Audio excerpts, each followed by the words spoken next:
Hi friends, welcome to Kayu's Kongunadu சமையல். நம்ம இன்றைக்கி என்ன பார்க்க போகிறோம்னா, ஷஷ்டி 2வது நாளோட பிரசாதம் தான் செஞ்சுருந்தேன். அதை பார்க்க போகிறோம். இனி அடுத்து 3வது நாள் இன்றைக்கி என்ன அப்படிங்கிறத நான் அது ஈவினிங் இல்லை மார்னிங் போஸ்ட் பண்ணுறேன். இது நேற்று செஞ்சுருந்த பிரசாதத்தோட வீடியோ. வாங்க பார்க்கலாம். எப்போவுமே சாமி பிரசாதம்னாலே பச்சரிசி தான் யூஸ் பண்ணணும். ஸோ அதனால் பச்சரிசி நான் யூஸ் பண்ணியிருக்கேன். உங்களுக்கு எந்த அரிசி வேணுமோ நீங்கள் அதை ஆட் பண்ணிக்கோங்க. இது பாப்பாவும் சேர்ந்து செய்கிறா. அந்த பவுலில் போட்டு இது பண்ணணுன்னு எக்ஸைட்மெண்ட். ஓகே, வாங்க பார்க்கலாம். நான் 1 டம்ளர் அளவு அரிசி சின்ன டம்ளரில் எடுத்திருக்கேன். நீங்கள் உங்களுக்கு எந்த அளவு நீங்கள் செய்கிறீங்களோ அந்த அளவு எடுத்துக்கோங்க. நம்ம வடித்து வேக வச்சு வடிச்சுக்கலாம். தாளித்த சாதத்துக்கு அது ரொம்ப நல்லது. நீங்கள் குக்கரில் வைக்கிறதுனாலும் வச்சுக்கோங்க. இப்போ இதை நல்லா வாஷ் பண்ணிக்கலாம். நல்லா வாஷ் பண்ணிவிட்டு அதுக்கப்புறம் நம்ம வேக வச்சுக்கலாம். நம்ம வெரைட்டி ரைஸ் தானே, அதனால் பச்சரிசி சீக்கிரமாகவே வெந்துடும். அதனால் ஒரு 10 மினிட்ஸ் கூட வேண்டியதில்லை, ஒரு 5 மினிட்ஸ் ஊற வச்சா போதும், சீக்கிரமாக வெந்துடும். ஸோ எல்லாத்தையும் நல்லா வாஷ் பண்ணிவிட்டு வடிச்சிட்டு ஒரு 5 மினிட்ஸ் அளவு நம்ம அதை ஊற வச்சுக்கலாம். அதுக்கு மேலே வேண்டியதில்லை. எனக்கு நல்ல தண்ணி தான் வருது கிச்சனில் டைரெக்டாக. ஸோ நான் நல்ல தண்ணியில் தான் ஊற வச்சுருக்கேன். நல்ல தண்ணியில் ஊற வச்சுக்கோங்க அரிசி எப்போவுமே. எனக்கு டைரெக்டாக வருது இந்த டேப்பில். நான் 2-3 தடவை வாஷ் பண்ணிட்டேன். அரிசி ரொம்ப நல்லா இருந்ததுன்னா நீங்கள் 2 டைம்ஸ் வாஷ் பண்ணிங்கன்னா போதும். பச்சரிசியில் தான் பிரசாதத்துக்கு எப்போவுமே பச்சரிசி தான் செய்வாங்க. பிரசாதம்னா பச்சரிசி தான் மோஸ்ட்லி செய்வாங்க. இல்லை உங்களுக்கு சாப்பாட்டு அரிசியில் செய்யணும் அப்படின்னாலும் நீங்கள் அதுலேயும் செய்யலாம். நான் பாருங்கள் ஊற வச்சுருக்கேன். இதை ஊறட்டும். ஒரு 5 மினிட்ஸ் ஊறினா போதும். இப்போது நம்ம ஒரு பேனில் தண்ணி ஆட் பண்ணிக்கலாம். தண்ணி ஆட் பண்ணிவிட்டு தண்ணி நல்லா கொதி வந்தோடனே அரிசி அதில் ஆட் பண்ணிவிட்டு நம்ம வேக வச்சுக்கலாம்.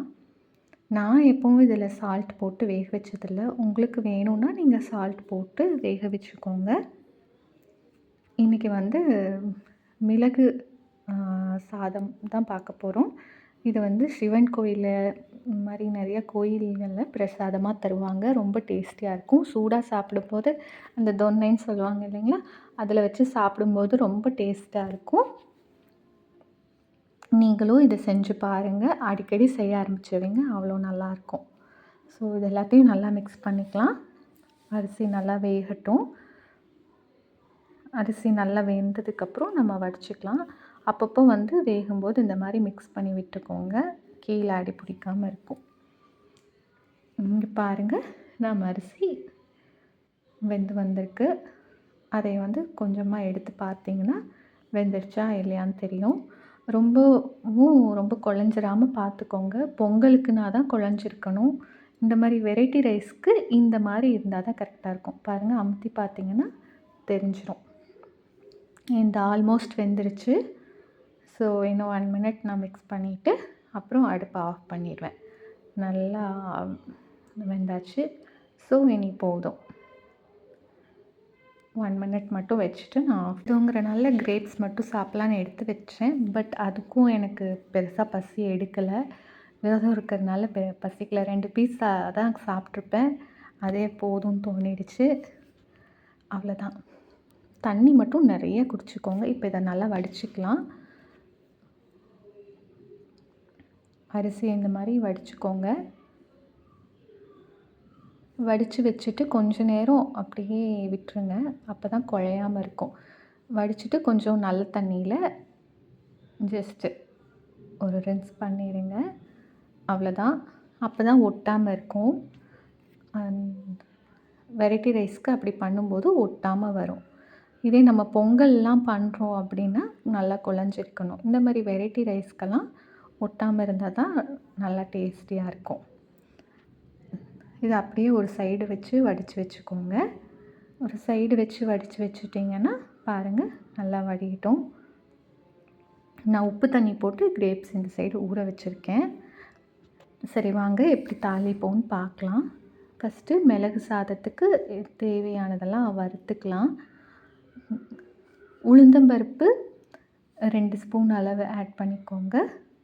கடலைப்பருப்பும் 2 ஸ்பூன் அளவுக்கு ஆட் பண்ணிக்கோங்க. அதுக்கப்புறம் மிளகு 3 ஸ்பூன் அளவுக்கு போடுவேன். ஜீரகம் ஜஸ்ட்டு ஒரு சின்ன டீஸ்பூன் அளவுக்கு போடுறேன். அப்புறம் மிளகு 3 ஸ்பூன் அளவுக்கு ஆட் பண்ணுறேன். உங்களுக்கு வேணும்னா மிளகை நீங்கள் கம்மி பண்ணிக்கலாம். நான் மிச்சம் இருக்க பொடி இட்லிக்கு மிக்ஸ் பண்ணி சாப்பிட்டுக்கலாம், இல்லை தோசைக்கு தொட்டு சாப்பிட்லாங்கிறதுக்காக நான் இந்த அளவு குவான்டிட்டி செய்கிறேன். நீங்கள் ஒரு ஸ்பூன் போட்டிங்கன்னா போதும். ஒரு டம்ளருக்கு 1 ஸ்பூன் உளுந்து, 1 ஸ்பூன் கடலைப்பருப்பு, மிளகும் உங்களுக்கு எந்த அளவு காரம் தேவையோ அந்தளவு போட்டிங்கன்னா போதும். 1/2 ஸ்பூன் போட்டாலும் ஓகே, இல்லை 1 ஸ்பூன் போட்டாலும் ஓகே. மிளகு ஃப்ளேவர் கொஞ்சம் தூக்கலாக தெரிஞ்சதுன்னா அந்த மிளகு சாதத்துக்கு நல்லாயிருக்கும். நீங்கள் கொஞ்சம் கொரன்னு அரைச்சாலும் நல்லாயிருக்கும். நான் நல்லா ஃபைன் பவுடராக அரைக்க போகிறேன். ஏன்னா பாப்பா சாப்பிட்ணுன்னு சொல்லி ஃபைன் பவுடராக அரைக்க போகிறேன். நீங்கள் உங்களுக்கு எந்த மாதிரி வேணுமோ அந்த மாதிரி நீங்கள் அரைச்சிக்கோங்க. இதில் கட்டி பெருங்காயம் இருந்ததுன்னா அதை இதில் ஆட் பண்ணி வறுத்துக்கோங்க. நான் பெருங்காயத்தூள் தான் போட போகிறேன். கரிஞ்சிச்சுன்னா அது நல்லா இருக்காது. கடலைப்பருப்பு சீக்கிரமே இதாகிடும். அதனால் அதை மட்டும் பார்த்துக்கோங்க. முடிஞ்சால் நல்லா கெட்டியான பேனில் இது பண்ணிக்கோங்க. நல்லாவே மிக்ஸ் பண்ணிக்கோங்க. நம்ம சாப்பாடும் வடிஞ்சிருச்சு. நம்ம வறுத்ததெல்லாம் மிக்சியில் போட்டு பவுட்ரு பண்ணி வச்சுக்கலாம். இது எல்லாத்தையும் உங்களுக்கு எந்த மாதிரி வேணுமோ அந்த மாதிரி பவுட்ரு பண்ணிக்கோங்க. இப்போது அதே கடாயில் நம்ம தாளிச்சிக்கலாம். இப்போது இதுக்கு நெய் ஊற்றி தாளிச்சிங்கன்னா ரொம்ப நல்லாயிருக்கும். இல்லை நல்லெண்ணெயில் தாளிக்கலாம், இல்லை தேங்காய் எண்ணெயில் தாளிக்கலாம். நான் தேங்காய் எண்ணெயில் தான் தாளிக்கிறேன். உங்களுக்கு காரமாக இருக்கும் அப்படின்னா நீங்கள் நெய் பாதி ஆயில் பாதி ஆட் பண்ணிக்கலாம், இல்லை நெய் கூட ஆட் பண்ணிக்கலாம். எது வேணுமோ அதை ஆட் பண்ணிக்கோங்க. நான் கோக்னட் ஆயில் ஆட் பண்ணுறேன். ஏன்னா மிளகு இல்லைங்களா, அதுக்கேற்ற மாதிரி ஆயில் யூஸ் பண்ணிக்கோங்க. நல்லெண்ணெய் யூஸ் பண்ணாலும் ரொம்ப நல்லாயிருக்கும். இப்போது தேங்காய் எண்ணெய் ஆட் பண்ணிவிட்டு அதுக்கப்புறம் ஆயில் சூடானதுக்கப்புறம் கடுகு, உளுந்து, கடலைப்பருப்பு இது எல்லாத்தையும் போட்டுக்கலாம். இது எல்லாத்தையும் போட்டு அது வெடித்ததுக்கப்புறம் நம்ம தாளித்து விட்டுக்கலாம். இப்போ நம்ம ஆயில் சூடாயிடுச்சு. இப்போ கடுகை ஆட் பண்ணிக்கலாம். கடுகு தேவையான அளவு ஆட் பண்ணிக்கோங்க. இப்போ கடுகு பொரிஞ்சதுக்கப்புறம் நம்ம உளுந்து ஆட் பண்ணிக்கலாம். உளுந்து, கடலைப்பருப்பு இது 2ஐயும் ஆட் பண்ணிக்கலாம். எப்போவுமே சிம்மில் வச்சு பண்ணுங்கள், இல்லை மீடியமில் வச்சு பண்ணுங்கள், அதுதான் பெஸ்ட்டு. கடலைப்பருப்பும் ஆட் பண்ணிட்டேன். இனி பீனட் ஆட் பண்ணிக்கலாம். பீனட்டும் வரமிளகாயும் ஆட் பண்ணிக்கலாம். நீங்கள் முந்திரி பருப்பு கூட சேர்த்திக்கலாம். நான் பீனட் ஆட் பண்ணியிருக்கேன், வேர்க்கடலை ஆட் பண்ணியிருக்கேன். உங்களுக்கு எது வேணுமோ அதை ஆட் பண்ணிக்கோங்க. நல்லா வேர்க்கடலை பச்சைக்கடலைங்கிறனால நல்லா வறுக்கணும். நீங்கள் வறுத்தக்கல்லைன்னா வறுக்க வேண்டியதில்லை, டைரெக்டாக அப்படியே கருவேப்பிலை போட்டு அப்படியே தாளிச்சிடலாம். இப்போ இதை வறுக்கிற வரைக்கும் கொஞ்சம் வெயிட் பண்ணுங்கள். பச்சைக்கடலைங்கிறனால நான் நல்லா வறுத்துட்ருக்கேன். ஸோ நம்மளோட கடலை வறுத்தாச்சு. நல்லா வறுத்ததுக்கப்புறம் நம்ம கருவேப்பிலை போட்டு இந்த சாப்பாடையும் அதில் ஆட் பண்ணி நல்லா மிக்ஸ் பண்ணிக்கலாம். பாருங்கள், அந்த கடலை வெடித்து வரணும். அப்போ தான் அது வெந்திருக்கு, அந்த கடலை வெந்திருக்குன்னு அர்த்தம்.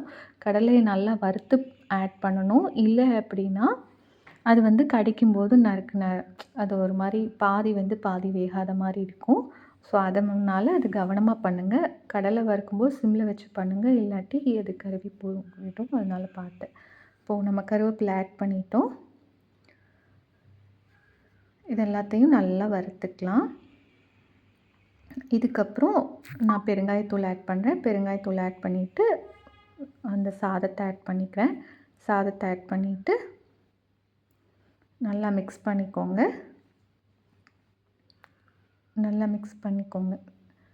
அதுக்கப்புறம் நம்ம தேவையான அளவு சால்ட்டும் நம்ம அரைச்சி வச்சுருந்த பவுடரும் ஆட் பண்ணிக்கலாம். நான் அரைச்ச பவுடர் பாதி அளவு தான் ஆட் பண்ணுறேன். மீதி இட்லிக்கோ இல்லை தோசைக்கோ தொட்டுக்கிறதுக்கு யூஸ் பண்ணிக்கலாம். உங்களுக்கு எந்த அளவு காரம் வேணுமோ நீங்கள் அந்த அளவு ஆட் பண்ணிக்கோங்க. இதை விட கம்மியாக போட்டால் கூட போதும் காரம். ஸோ உங்களுக்கு எப்படி வேணுமோ நீங்கள் அந்த அளவு ஆட் பண்ணிக்கோங்க. இந்த ஸ்டேஜில் நீங்கள் கொஞ்சம் நெய் ஊற்றுனீங்கன்னா இன்னுமே டேஸ்டியாக இருக்கும். ஏன்னா பொடி போடுறதுனால சாப்பாடு ட்ரை ஆகும். ஸோ அதுக்கேற்ற மாதிரி நெய் ஆட் பண்ணிக்கோங்க. சால்ட் ஆட் பண்ணிக்கலாம். சால்ட் ஆட் பண்ணிவிட்டு நெய் உங்களுக்கு வேணும் அப்படின்னா நெய் சேர்த்திக்கோங்க. இல்லை தேங்காய் எண்ணெய் வேணும்னா தேங்காய் எண்ணெய், இல்லை நல்லெண்ணெய் எது வேணாலும் ஆட் பண்ணிக்கலாம். நான் வந்து நெய் 1 ஸ்பூன் அளவு சேர்த்துறேன். 1 ஸ்பூன் சேர்த்திட்டு இதை நல்லா மிக்ஸ் பண்ணிக்கலாம். சாப்பாடு ட்ரை ஆகும் பொடி இருக்கிறனால. அதுக்காக நீங்கள் ஏதோ ஒன்று இப்போ ஆட் பண்ணிங்கன்னா பர்ஃபெக்டாக இருக்கும். அப்போ தான் கொஞ்சம் நேரம் ஆனாலும் அது ட்ரைனஸ் இல்லாமல் இருக்கும். ஆறுனாலும் அதே மாதிரி சாஃப்டாக இருக்கும். அதனால் லாஸ்ட்டாக எப்போவுமே இந்த மாதிரி ரைஸை செய்யும்போது ஏதோ ஒன்று ஆட் பண்ணிக்கோங்க. இப்போ நல்லா மிக்ஸ் பண்ணிக்கலாம். அவ்வளோதான், நம்மளோட பிரசாதம் ரெடி ஆயிடுச்சு. மிளகு சாதம் பிரசாதம் ரெடி. இதில் ஆனியனோ கார்லிக்கோ எதுவுமே ஆட் பண்ணல பிரசாதங்கிறனால. இது நல்லாயிருக்கும். நீங்கள் அடிக்கடி செஞ்சு சாப்பிட்லாம். டிஃபன் பாக்ஸ் கூட கொடுக்கலாம். லஞ்ச் பாக்ஸ்க்கு நல்ல ரெசிபி. ஸோ நீங்கள் அந்த மாதிரி செய்யணுன்னா நீங்கள் இதில் ஆனியன் ஆட் பண்ணிக்கலாம், க்ரீன் சில்லி ஆட் பண்ணிக்கலாம், கார்லிக் ஆட் பண்ணிக்கலாம். உங்களுக்கு எப்படி வேணுமோ அந்த மாதிரி நீங்கள் ஆட் பண்ணிக்கலாம். ஆனால் பிரசாதமாக செய்யும்போது ஆனியன் ஆட் பண்ணாமல் செய்வாங்க. ஸோ அதனால் நான் ஆனியன் எதுவுமே ஆட் பண்ணல பிரசாதங்கிறனால. உங்களுக்கு எப்படி வேணுமோ நீங்கள் அந்த மாதிரி செஞ்சுக்கோங்க. ஆனால் பிரசாதம் செஞ்சோன்னா இப்படி ஆனியன் ஆட் பண்ணாமல் தான் செய்யணும். இப்போ நம்மளோட சாப்பாடு ரெடி ஆயிடுச்சு. இனி இதை சாமிக்கு வச்சுட்டு நம்மளும் சாமி கும்பிட்டு சாப்பிடலாம். விரதம் இருக்கவங்க வீட்டில் இருக்கவங்களுக்கு செஞ்சு கொடுங்க.